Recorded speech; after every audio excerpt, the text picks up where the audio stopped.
What's up YouTube? I'm Vaughn and this is the Gear channel where we discuss collectibles, hobbies, competitive games from tabletop to video games, and today we are reviewing the worst Prank Kids deck that actually got me first place at the OTS Winner Mat tournament at my local store. So we actually won another Evil Twin mat. So we got the Field Center over here and we got this nice mat as well.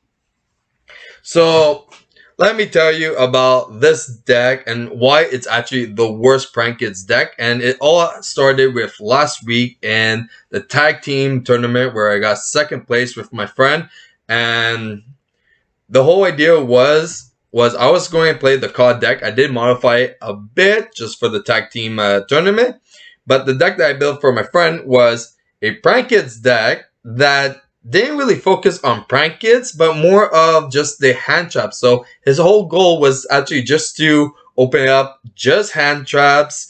And with what I had remaining and in the graveyard, he just goes off with that. And if he does have a prank kid, he could go off even more, especially since I'm going to have negates on the field. And my whole goal was to hand loop the player that is before him at all times, and to build some negates so no one could interrupt him. Now, it was a really good strategy because we got second place, and our only loss was because I bricked so hard that I just couldn't do anything. But the reason why I built this Prank Kid deck was because for the Winner Mat tournament, I really did not want to play. And I didn't want to play my COD deck because, one, I wasn't too sure if I was doing a deck profile of the tag team tournament. If you guys think I should do a deck profile of both the decks and even have my friend here on the channel and maybe do a podcast, definitely like and subscribe. And if this video gets at least like 20 likes, I'll definitely have him appear and we could definitely show you the whole tag team and both the decks. Now, and also, don't forget, we do still have our giveaways that we're planning, and we're very close to doing our first one at 700 subscribers. So definitely subscribe to enter in those.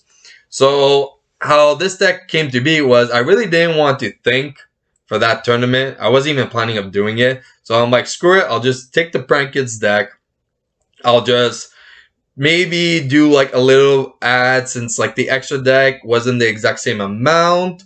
And it was like, I believe like only like 12 now, and I had to put random stuff in. And even for the main deck to make it actually playable for the Winner Mat, I went and did a few more changes. Now, let me tell you, to play this deck, you need two things. The first thing is skill. You have to be very resourceful with your cards. You can't really afford any misplays. Also, with your hand trap, you have to make sure that you're very diverse with multiple decks so you know when to hand trap specific decks.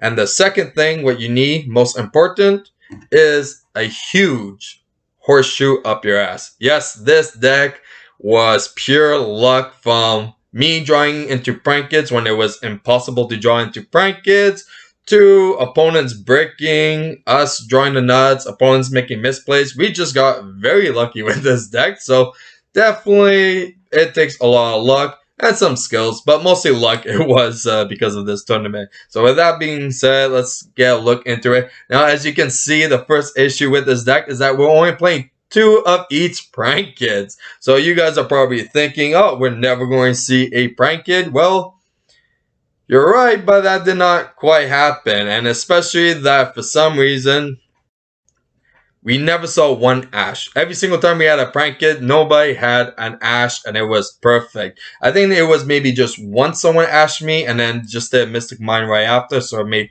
no difference. But we got really lucky with this.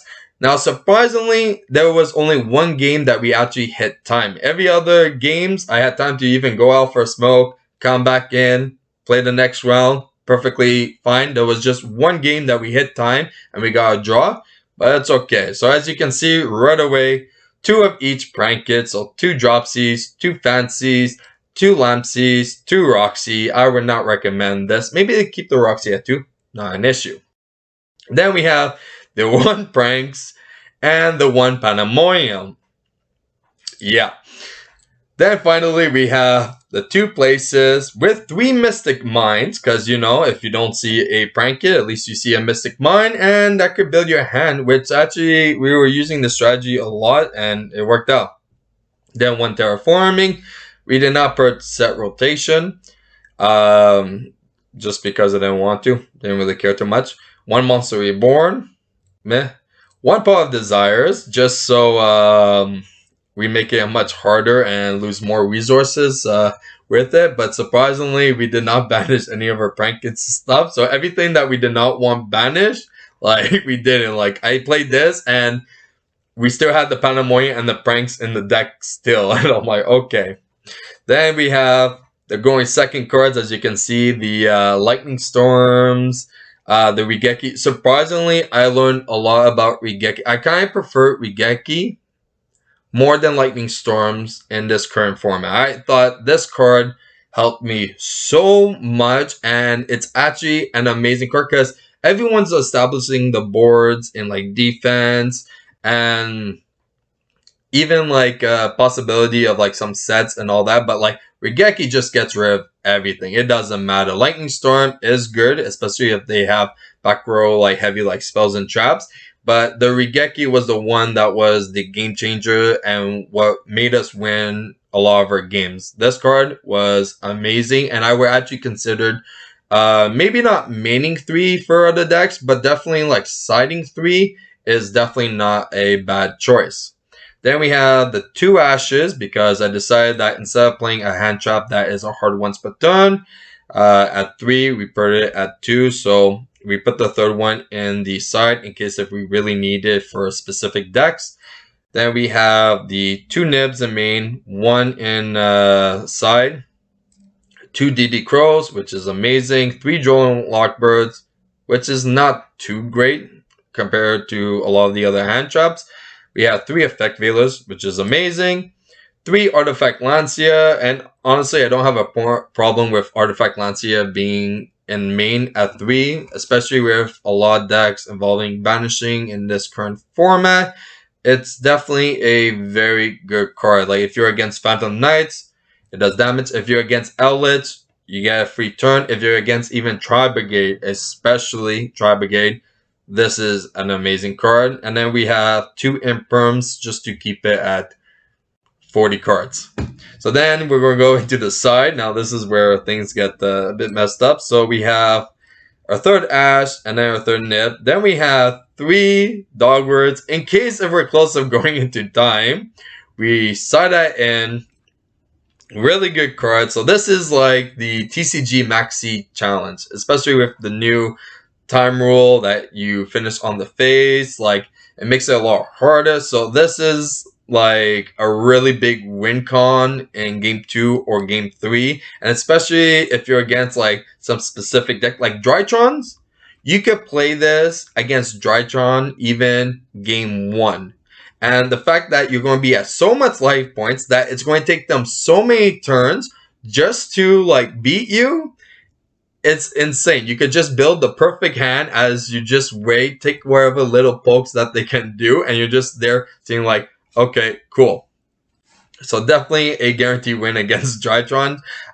We have Ring Dragon Raw. Now the reason why I put this is because the wind barrier statue in Flunderies is so annoying that I got so fed up with it that I decided, you know what? They're going to do the shenanigans. Let's just summon Ring Raw Spear mode, and that's it. And especially like this is a card I would actually side in for like my COD deck since I don't use any normal summons. But this I just put just for the hell of it. Then we have 3 Forbidden Droplets, and then we have our going first cards just in case if we do decide to go first. And that is the Call by the Grave and the 3 Crossout Designators, since we literally have pretty much almost every hand trap to stop. So we're all set there. Then we have the extra deck with 2 Battle Butlers, 2 Rocket Rides, 1 Wear the Washer, 2 Bow Bark, which I actually do like because for this it was like easy OTKs to do with it. We have the 2 Do. We have the 1 Meow Meow Mew. We have the 1 Rip Roaring Rooster. We have the 1 Fire Charmer. Now this was originally in it with the Access Code package for the tag team, you know, with Needle Fiber, Celine, and Access Code, because, you know, Veilers and a lot of other tuners, it was very possible to do it. But the Charmer is really good because the Prank Kids Pranks, it actually supposed to summon a fire token, so you could actually do a few plays with Prank Kids Pranks to make the fire charmer. And in the tag team tournament, everyone had ashes, so it was a lot higher chances to actually see a fire in the graveyard.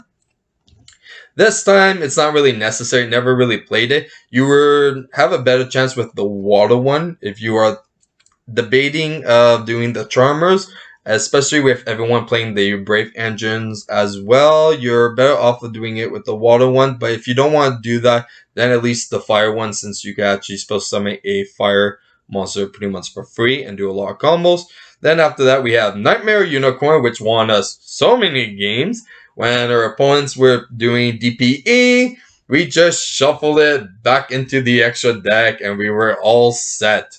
And then we have Totally Awesome, which is honestly, believe it or not, is almost impossible to summon with only 2 dropsies.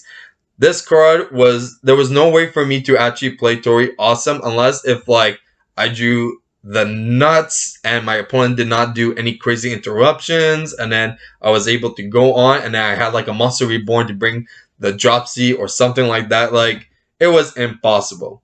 And the AA Zeus, there was literally no reason why the AA Zeus was in it. Like, AA Zeus was like maybe overlaid for Totally Awesome, but we can't even summon Totally Awesome, so to make AA Zeus was like impossible.